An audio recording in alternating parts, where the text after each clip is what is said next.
At Raising Financial Freedom, we're on a mission to inspire and empower financial freedom to every parent so that they can pass it along to their children. Through engaging stories, expert advice, and actionable tips, our podcast is transforming lives and helping listeners take control of their financial futures.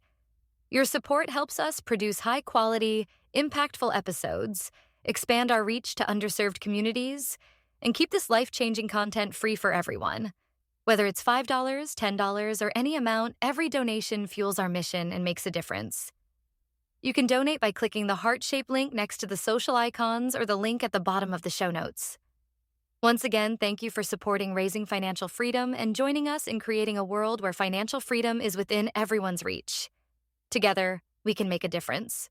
Welcome to episode 24 of Raising Financial Freedom. Today, we have a great guest. Liz Frazier is here with us today. She is the author of Beyond Piggy Banks and Lemonade Stands. Now, Liz is a certified financial planner, and she comes from a family that is deep-rooted within finance. But the best hat of all that she's wearing is that she is also a mother. We are going to talk about her book and what are some of the best parts of financial literacy. Stay tuned to the end because we also have an announcement to make. As always, I hear her calling me. Dad, hurry up and turn on the music.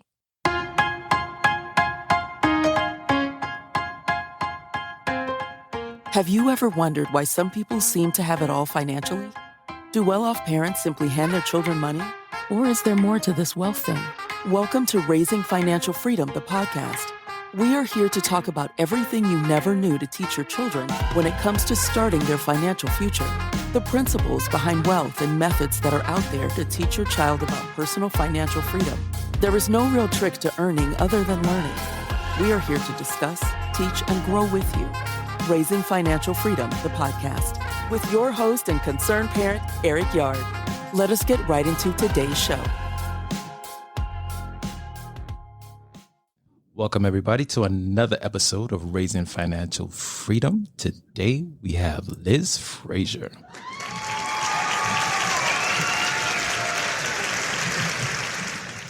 Liz, how are you doing today, Liz? Hey, Eric. I'm great. How are you? I am doing just fine. I'm glad you joined us here today. What I wanted to talk to you about was I read your book and it spoke to me in so many ways that I just had to make sure that you was a guest on the show. Your book, Beyond Piggy Banks and Lemonade Stands.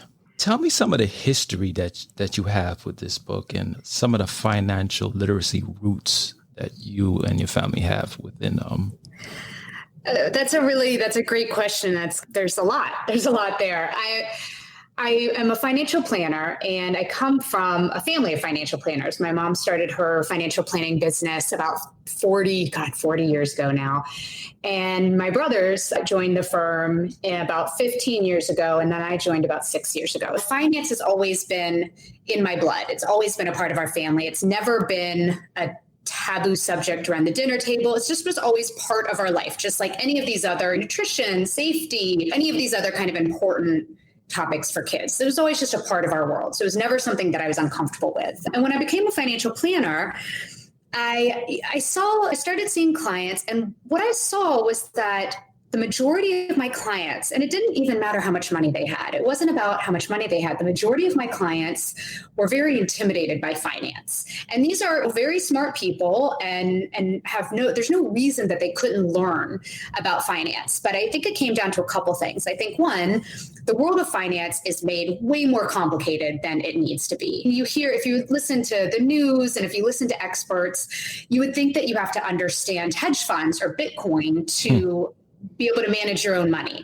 But it's actually not difficult. It's not a very difficult subject. And I think the other thing it comes down to is that there's no reason why adults should understand finance because nobody ever talked to them about it. When we were growing up, I was the exception, but at our age, when we were younger, our parents weren't talking to us about finances and the importance of managing your money and how important that's going to be going forward. And so adults, they turned 18 and all of a sudden they were thrown into the fire and they had to learn this stuff on their own. And first of all, that's not a positive experience.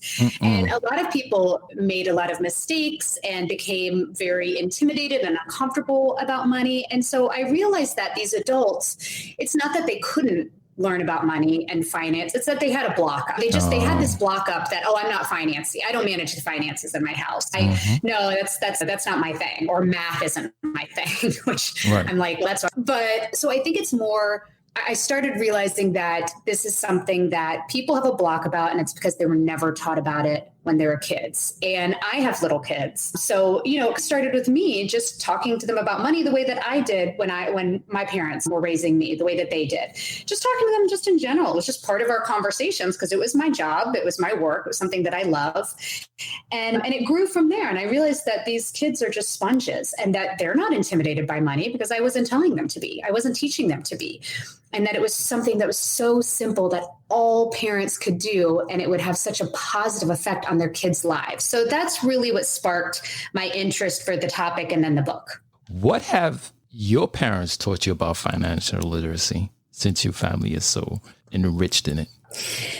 I think, that's a good question. People asked me that before. I don't think it's about what they taught me. It's not one. I can definitely pull out saving was very important. My mom taught me, and my father was a psychiatrist, so money was not his thing. That was not his area. But my mom, this was something that was her life's work. And so she taught us the importance of saving early, and she called it paying herself first. And I always thought that was really important and an interesting concept, that when you make money, pay yourself first. Before you start buying things, paying other people, always pay yourself first and put a little bit away. But it's not necessarily the lessons that I remember them teaching me. It's the fact that it was part of our conversations. It's always been part of my life. Just the same way that nutrition is, parents try to incorporate that in their daily lives, or stranger danger, or the dangers of drugs. So it's not that you'd remember one specific sit down or one specific lesson. It's that it was incorporated just throughout our lives. So it was never something that was uncomfortable for me. The lesson was that it was important for me to know about. I see. So I know for a fact that you're passing this on to your kids. One of the best tools for teaching kids is what I've learned, and what I'm learning even more are games. What are your favorite kid games that you play with your children when it comes to money? It's a great question. And you're so right. Especially the younger kids, if you have this idea that teaching finance is sitting down with them with a spreadsheet and talking about budgeting, you're going to lose them in 4 seconds. And also you're going to be bored stiff. So games are a great way to get kids engaged and interested, and also make finance not seem scary. With the younger kids, some of the games really isn't about money. It's about teaching the foundations of finance and teaching the things that they need to understand before they even really have a good idea about what money and managing money and finance is. One of the biggest games that my kids, I think, really got a lot out of is playing needs versus wants. And we did this in a couple of different ways. Kids love, and I think all kids are like this. I have a 5-year-old and a 7-year-old, and they love just being asked questions, and they love asking questions. So how many things in this room are red? They always want to make a game out of everything. So we'd start talking about needs versus wants. And I'd say, what do you guys think is a need and what's a want? A lollipop and water. And they sometimes say the lollipop to their kids, but they would tell me which one they think is something that they need and something that they want. And then they'd tell me why. I'd say, why do you think that? Why do you think that we need water? And so they'd say, we need that, or else we'd be thirsty, and however kids' brains thinks about those things. But it became it became a conversation. It started out as a game, and it became a conversation. And then we would do things where I'd have them get out a poster board, and I'd say, I want you to go through this magazine and pick out 10 wants and pictures of 10 wants and 10 needs, and then put it on the poster board, and then let's talk about it. And it was great. And it was really fun for them. And part of the learning process is them explaining to me what's a need and what's a want. And there's nothing wrong with any of the answers. My daughter had as a want, a zombie costume. And she said, because obviously that's not a need. We don't need zombie costumes, but everybody wants a zombie costume. It was just getting these conversations started. So the needs versus wants you can do in a lot of different ways. And I really like that one. There's also Monopoly is a fantastic game for learning about money.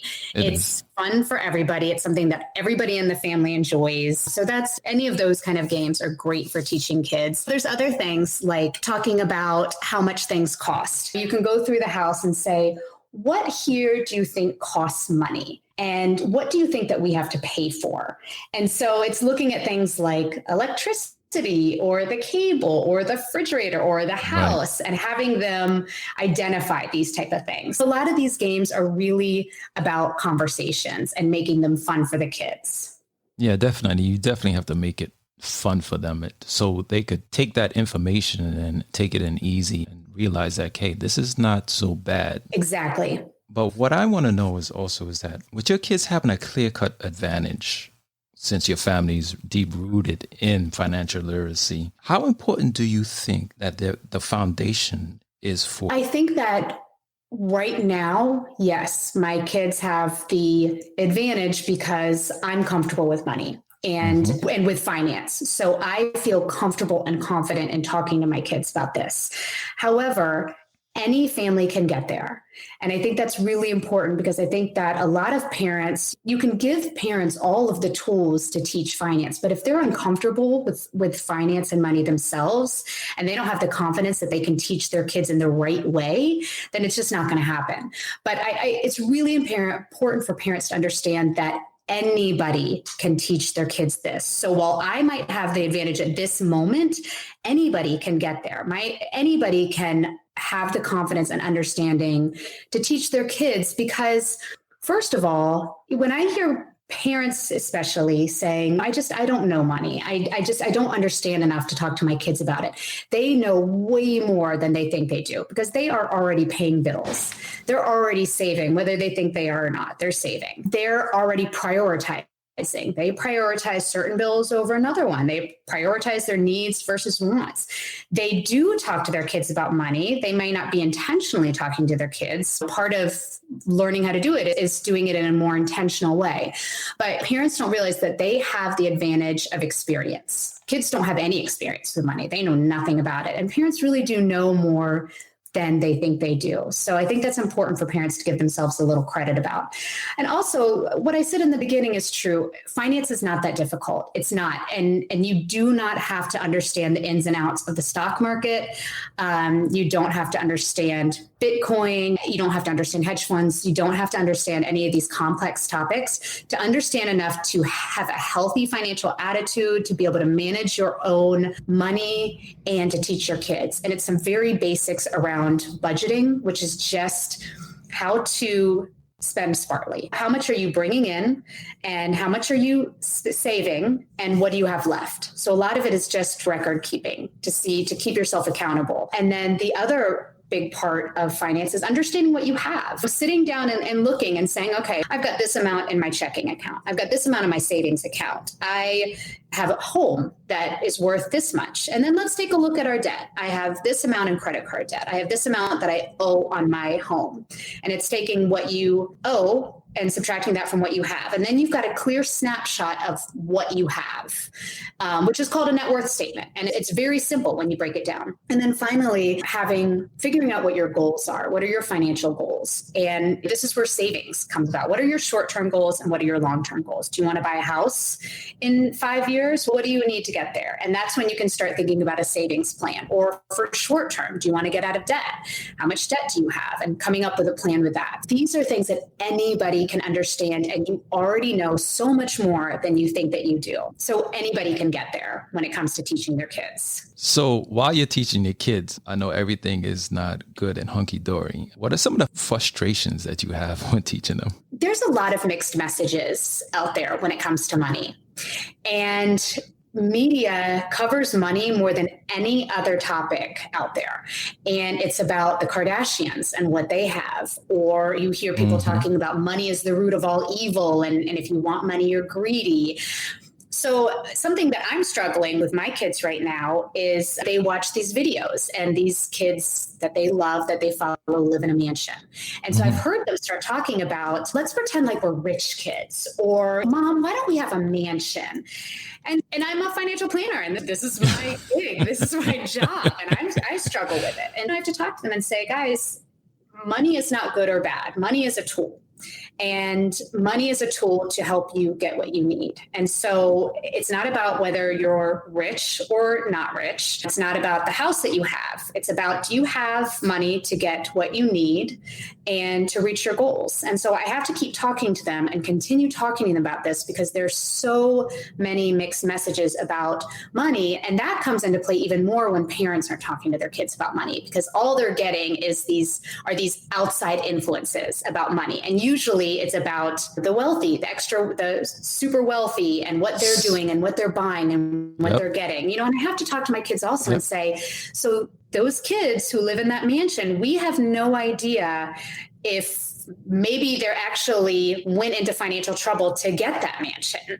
So it doesn't say anything about their actual wealth or their financial health, about what they have. It's about, do they have what they need to reach their goals? Correct. That is so true. And it all could be a facade on top of it, because who knows? They might be renting. It might not be theirs. So exactly.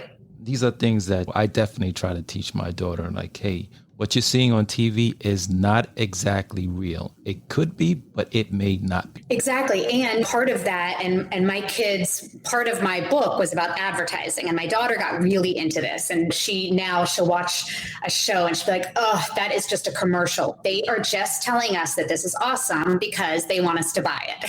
I'm like, that's true. But it's the same thing with these stars, celebrities, YouTube stars. They're all selling us an image. And I have to keep telling my kids that this is probably not their full story. This is not fully their real life. They are selling us their image and what they want us to see. We actually don't really know these people. We're just watching an advertisement. Correct. Hey, I just want to remind everyone that we have the question of the month still going on, and this is your chance to be on and be part of the show. Just go to raisinfinancialfreedom.com, go to the contact page, scroll down to the bottom, and you should see the question and a sample answer. Just press record to start answering the question. Now, everyone who answers the question will be automatically entered into a contest for a $25 Amazon gift card. Your book, Beyond Piggy Banks and Lemonade Stands, really speaks out to the 9-to-5er parents out there. How important was it for you to give confidence to these parents who feel that they are not equipped to teach their kids? Introducing the Dollars and Cents Bundle. This isn't just another boring financial guide. It's your secret weapon for raising financially smart kids. Inside this bundle, you'll get 3 powerful tools to make money lessons a breeze. First up, a kid-friendly budget sheet. It's the perfect way to help your child track their money, build healthy habits, and get hands-on experience managing their earnings. Next, you'll unlock the guide Money Mavericks, bite-sized wisdom for busy parents. Think of it as your quick start playbook, packed with expert-backed tips to help you teach your kids about saving, spending, and everything in between. And finally, there's my favorite part, interactive digital flashcards. These are perfect for teaching core money concepts in a way that's fun, engaging, and memorable for the whole family. Here's the best part. The Dollars and Cents Bundle is completely free. Yep, free. All you have to do is sign up, and the tools are yours, delivered straight to your inbox. You owe it to your kids to give them the skills they need to succeed in life. The Dollars and Cents Bundle makes it simple, fun, and totally doable, no matter how busy you are. So, what are you waiting for? Make financial literacy a family adventure. Head over to show notes right now to grab your free Dollars and Cents Bundle link, or go to nurturingfinance.com and subscribe. Don't wait. Start your family's financial journey today. That's what the book was for. Really, that is what the book is for, the parents who I start the book talking about. As parents, we have so much on our plate. Our plate is constantly overflowing. We are chauffeurs to our parents. We're working. We're trying to be a spouse. We're trying to get our kids to eat more protein. We may actually try to have friendships where we are constantly have a million things that we need to do. So when parents hear, oh, I've also got to teach my kids about money on top of this, they're like, that's going to the bottom of the list. I am overwhelmed with things to do. So I really, and I am the same way. So I really appreciate that with parents. But I think that if parents could change their mindset. So if you thought about nutrition with your kids, it's not really something that we take a lot of extra time out of our day for. I'm not a big cook. It's not my area, but I do incorporate it throughout the day, but I never feel like that really takes out any of my time. It doesn't take up a significant amount of time. It's just incorporated in the day-to-day. So I think that if parents could start changing their mindset about teaching money and think about it in ways of how do they teach safety to their kids? How do they teach nutrition? How do they teach the dangers of drugs and dangerous situations? And if they apply that kind of mindset to finance, I think that it will maybe make it feel a little bit more manageable. And what I mean by that is the number one thing that they can do, if they do nothing else, number one thing they can do is communicate. Just start talking to their kids about it. If they made it an open subject in their house and just part of their kind of day-to-day logistical life, they are already giving their kids such a huge advantage because their kids are not going to be intimidated by money when they get older. And all that means is that when they get older, they're not going to be scared to learn. They're not going to be one of those people as an adult who say, oh, yeah, no, I'm just not a financy person. This isn't my thing. And like, oh, yeah, it's always been around, and they're not going to think anything about it. So if parents can start talking to their kids about what something costs when they're at the store, just talk about, I don't know if I'm going to get this, or this costs a little bit more money, but it's because this. Start just talking out loud. It might feel awkward and it might feel forced, but your kids don't know and they don't care. So just start talking out loud about money in a very neutral way. It doesn't have to be positive, but it doesn't need to be negative or stressful. Just a neutral way about how they're using money throughout their lives. Oh, honey, can you make sure that you turn off that light? Because when the light stays on, we're paying for power when we're not actually using it. So it's wasting money. Or, if you guys get money from grandma this Christmas, what would you want to buy? Okay, that's $25. You only usually get about $10 from grandma. How do you think that you can make that money? So it's a lot of conversations, just being open with them. You don't have to have any real specific knowledge, just to talk to them about how you use money throughout the day. Another thing that you can do, and I think that this is really important for parents to think about, is having your kids actually practice and experience their own money management. And this is another thing that they can do with very little effort from the parents, because the kids are doing all the work. We just have to sit on our hands and bite our nails and just watch them practice. So what I mean by that is giving your kids an allowance. And this doesn't have to be anything big. It can just be a little bit every week, every month, whatever your family's comfortable with. But giving your child an allowance and actually letting them manage that money. I really like the save, spend, share jars, where every time they get any money, they put a little bit in a spend jar, a little bit in the save jar, and then a little bit in the share jar, which is something that they're going to do good with. They're going to give it to somebody or to an organization to help somebody. And then let your kids make the decisions from there. Let them decide, how much are you going to save? How much are you going to spend? How much do you want to share? What do you want to save for? And when you're at the store and they want something, you can say, you have money in your spend jar. You can make the decision to spend that. And then let them practice. Let them make their own mistakes. And this is the only time in their lives where they can make financial mistakes and there's no consequences. They may buy a toy at Target that breaks 2 days later and they're sad. That's okay. They'll learn later that they're not going to buy a cheap toy at Target next time with that money. Maybe they'll want to get something better or not spend it at all. So that's another way that parents can teach their kids without really having a sophisticated understanding of finance and without taking a lot of time from their busy schedule. It's not adding to their plate. It's just incorporating something into their daily activities.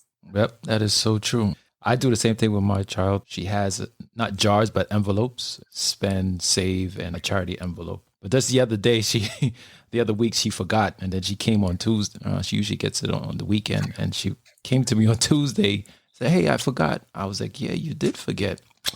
I'll have to see you next week. It's your responsibility to come to us and let us know, hey, the allowance is due." And I wanted to show her that you need to remember these things, because she's quick to remember about ice cream or YouTube or something like that. Hey, can I watch YouTube? Or hey, can I get some ice cream? Or she's quick to remember that. But I wanted to show that money is a tool, but it's something that you need in order to execute certain things in your life. I think that's great. And I think that's really smart to make her responsible for her money, because it's her money. And I think by having her, if she doesn't ask for it, she doesn't get it, then that's putting some skin in the game. It's really giving her that ownership, that accountability, and the responsibility of money. And it makes it more important to her, because she's earning it, she's earning it by asking you, but she's responsible for it. And it makes it a little bit more important to her. And she might think a little bit more about how she spends it and what she does with it. Mm-hmm. Can you give us some quick action steps that cover the three major points within financial literacy, which is saving, budgeting, and investing, that a parent could implement today or tomorrow? Yeah. So I think one of the biggest ones is what we were just talking about with the allowance. And I think that giving your kids the opportunity to practice these things is really important. For example, teaching your kids about spending. The biggest factor in spending is decision-making.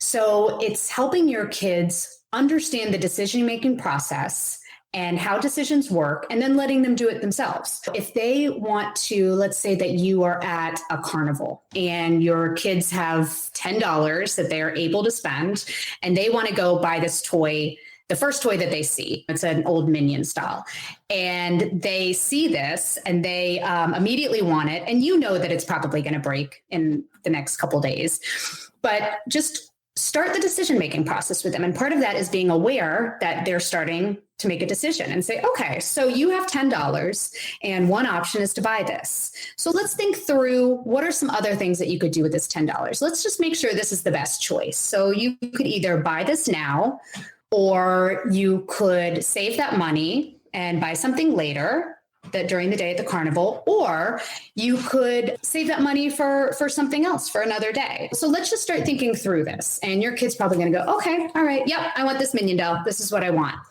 And say, okay, so you're going to buy this Minion doll. This is the amount of money it's going to cost. And just making sure that they understand they're making a decision, and then just let them make the decision. And part of that is let them make the decision, let them make the mistake, let them buy that toy.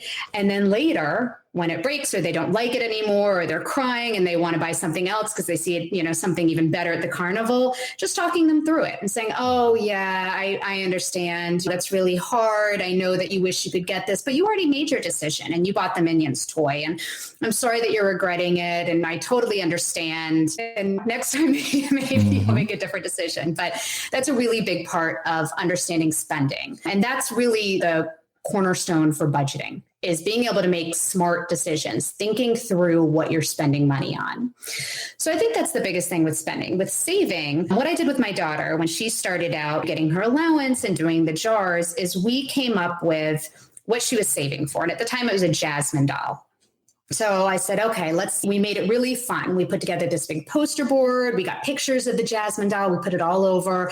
And we did one of those like old school sales thermometers where you like have the thermometer and you got the goal. I think the goal was $30. And you have little milestones, $5, $10, $15. And so every time she put more money in it, we'd color in until we got up to the $30. But to make it more engaging and more fun and a celebration, I would have milestones at each one where I would give her like a reward. So at $5, when she saved $5, I said, you can pick out the dessert for everybody tonight, because she wanted ice cream, her brother wanted a brownie, whatever that is, or you can have dessert tonight. So we made that kind of a celebration. And then at $15, I said, I'll give you an extra $5 once you get to $15, or maybe you pick the movie that night for the family. So it kept her engaged with it, and it made it fun, because this is your kid's very first experience with saving money. And if they're just putting money into a jar until they save up for something, they lose interest. It doesn't feel like they're actually doing anything. It's kids, if they're not having fun with something and they're not constantly being engaged with it, they lose interest. Right. So that worked really well for us with spending or with saving, because it gave her a very positive experience with saving money. With sharing, we did something similar with my son. So my son has just started, he's 5. We're just getting him started on the piggy bank system. And it's important to note for parents that kids they get ready for this at all different ages. My daughter was ready for this at 3. My son, if I had given him money at 3, he would have just thrown it across the room or tried to eat it. He was nowhere near ready for that. And I'm not sure he is right now, but I just figured it can't hurt to start exposing him to it. Right. So we started the piggy banks, and he doesn't care much about the spending or the saving money. He's not really getting that. He's really getting the sharing money because he's obsessed with sharks and dinosaurs. So first he wanted to save the dinosaurs. And I'm like, well, I gently told him that ship's sailed, but he loves sharks. And he said, can I save the sharks? And I was like, absolutely. That's a great idea. Let's see how we can save the sharks. So we went on and we researched on the computer, and we found those bracelets that this amazing group of guys, they go into the ocean, they collect trash, and they make it into a bracelet. And if you buy this bracelet, then they will donate that money to funds that help save sharks. And so what I really liked about this was something tangible for my son. If he was just going to donate $10 to the WWF, which is a fantastic organization. But for a 5-year-old, he's okay. Where did my money went to research for helping sharks? I don't know what that means. But for this, he's going to get a bracelet, and we got a picture of the bracelet on the share jar. And he knows that once he gets this bracelet, he pays $20 for it, and that money goes to save sharks. So he's getting something for it. It just makes it more interesting and more tangible for him. So those, I think, are some ways that you can use the piggy bank systems to really bring these important concepts to life. And these are they're the backbone of any kind of adult financial management and financial health. If you can understand those 3 things as an adult, especially as a child, then you can be financially healthy. Right. What age do you think you should start getting them involved with investing? And where should they dip their toes into?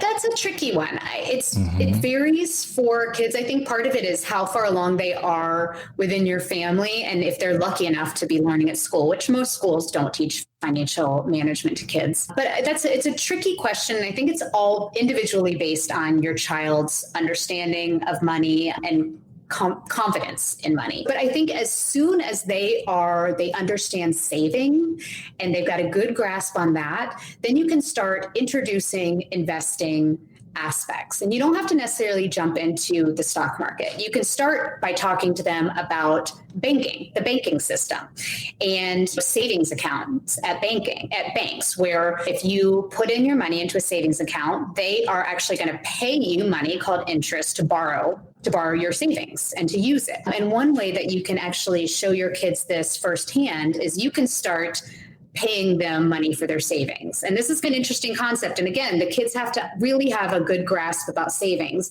But you can say, you know what? I'm going to give you 10% interest every month on the money that you have in this jar. So once a month, you guys go through, you count your money, you have $30 in the save jar, and the parent says, okay, so 10% of that is $3. So because you have this money here, I'm going to pay you interest. And that's the basics and the beginning of investing. So they understand that you can actually use your money to make more money. And then it's just starting to talk to them about what investing is and what that means. And really what it comes down to is you are giving your money to letting somebody borrow your money who you think will be able to give you money in return. And the biggest part of that is buying stocks in a company. So start with your kids and your teens, talking to them about that. What are the companies that they love? What are the brands that they love? Okay, so you love Apple. So Apple is a company. And Apple needs to make money, and they need to raise money for a lot of what they do. So they sell pieces of their company, and people buy pieces of the company, and then Apple will pay them a return, just like I paid you a return in your piggy bank. So that they start to understand just in real life, these companies, you can buy ownership. You can be an owner in these companies, buy a little bit of this company, and you'll make money from it. So there are a lot of different types of apps that kids can get started on where they can actually, there's some that are very specific for kids, that are made for kids. And I recommend that they use ones specific for kids at first because they're much easier to use. They're not going to intimidate them up front. You don't want to turn them off from investing because it's just too complicated. And same thing for the parent. Some of these are just complicated for adults as well. Yep. But there are different platforms where you can put in, you can say, I want to invest $20. And maybe that's a, 0.001% of one share of Apple. But if your kid wants to buy Apple, great. They can put $20 in and buy a fraction of a share for Apple, and then you can watch it grow. So I recommend if they're doing that to start with an app that's very specific towards kids. Yeah, I like that. I like fractional shares. Once upon a time, you couldn't do that, but now you can buy fractional shares and get involved in stocks. But yeah, I like your point. I never thought of it that way, how to introduce interest to a child. And that was definitely food for thought. It's interesting because your kids like anything, especially the young kids, but even the older kids, they're just not interested if it doesn't have to do with them. Yep. We can tell them as much as we know about finance, but if it doesn't really apply to them, if they're not engaged in it, they don't have skin in it, then they're just not going to be totally receptive to it. And adults work the same way. We're all built the same way. So we need to do whatever we can to make it applicable and relevant to them. Yeah. That lesson of definitely teaching them this is how your money can make money on its own is a given that should be done throughout every family in the U.S. And I think with that type of foundation, your child can really grow their investments and even into retirement at an early age. But they need to know this, though. That's the whole thing about it. If they don't know it, they can't do it. They have no knowledge of what's for the future for them when it comes financially. And I will say that you asked me before if my kids have an advantage because they're coming from somebody who understands finance and is talking to them. That really comes to play when you're an adult. Because, and everybody knows this, there's not one adult alive who doesn't wish they saved more earlier because of that time value of money. And so I think that this should be a comfort to parents that they're not behind. Their kids aren't missing anything right now because it's hard at this point for kids to save a significant amount of money. If you're hoping your kid's going to save for college, it's really the principle of them saving for college, but they're probably not going to make a huge dent in their college fund. But you're trying to build healthy practices, build healthy habits that they can apply when they're an adult. So you're not behind. You can do it at any time. But what does matter is when you're 45 and you haven't started saving for retirement. That's when it's hard to get that. You can still do it. You absolutely can still do it, but you can't get that 20 years back of your money, earning money. So if you can get your kids to when the end goal for parents is when your kids get their first job, if they open up a 401k through their employer, or if they just have 2% of their salary go to a savings account, then they have done a fantastic job because their kids know I need to pay myself first. I need to make sure that I've got some just in case money and I'm planning for my future. Then that's your job is done. What is the one thing people don't realize about financial literacy? The one thing that people don't realize about financial literacy, I think that parents don't realize that they can teach it. I really just think that's the biggest issue. It's the biggest hurdle. There's so much taboo around money with kids, with adults. And I wish that I could look every parent in the face and talk to them and say this, you've got this. You can teach your kids. You don't have to understand the stock market. You don't even have to have a good grasp of your own finances.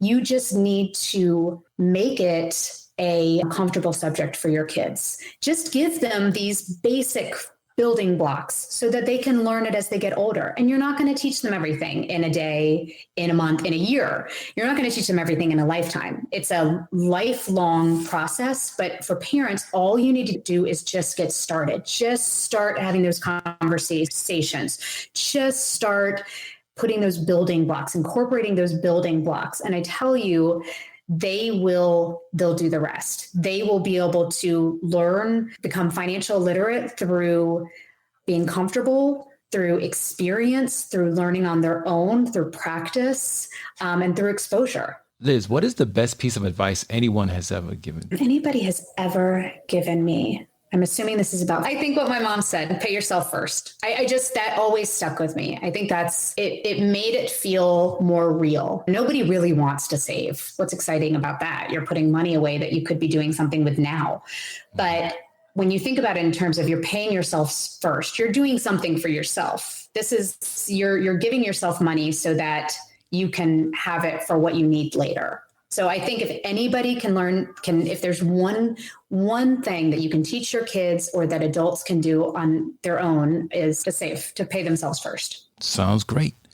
Liz, I want to thank you for coming on the show. And how can we reach you to continue this conversation? And what else do you have going on with you in the future? I've been thinking about and talking to a couple people about possibly writing another book. I'm really interested in focusing on teenagers with finance. And I'm also interested in how to incorporate finance in the classroom, because it's such a just tragedy that finance isn't taught. I would like it taught in elementary schools, but that's not going to happen anytime soon. But at the very least in high school, it really should be taught. And I think that right now it's hard to get it into classrooms, but there are ways that teachers could maybe incorporate it, like sneak it in. So that's something I've been interested in. So I'll keep you posted on that. But I can be found at lizfrazier.com, my website, or at lfrazierpeck on Instagram and Twitter.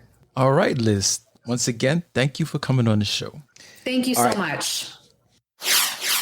This is the part where I share my thoughts. And that discussion that I just had with Liz, I truly enjoyed. One thing I could take out of that conversation is, as a parent, don't be afraid. You have financial knowledge of some sort. So don't feel you have nothing to offer your child when it comes to finance. Your child is looking towards teachers for knowledge.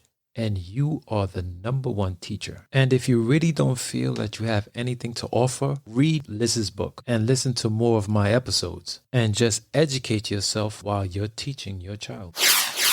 Now, we are changing up the scheduling of the show. Thanks to you, we are experiencing growth and we are taking on some other projects. So for right now, we will be publishing on the same day, but we will be publishing every other week starting next. So once again, we usually publish on Thursdays, but instead of every week, it'll be every other week in order to take on a few more projects that will definitely help out the show. Now, just remember, next week is the beginning of April, and that's also the beginning of Financial Literacy Month. So stay tuned next week and stay safe. We really hope you enjoyed this episode of Raising Financial Freedom, the podcast. Stay connected with us directly through raisingfinancialfreedom.com. You can also join the discussion on social media, which you can also find links on our website.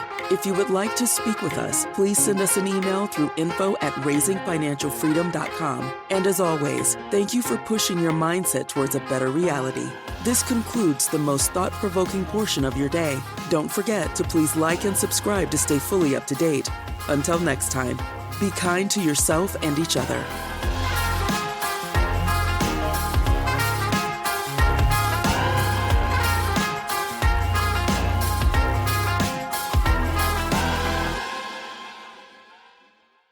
Before you go, I wanted to tell you about a new option called Fan Mail, which uses text messaging to give our listeners the ability to text our show directly. There is a link in every episode at the top that will say, "Send us a text." You can use that link to text the show. When a listener clicks the link in our episode description, a new text message will open on your device directly to the show. It's that easy. So tell me what you think, what else you want to hear out of the show, or simply your thoughts on that episode you just heard.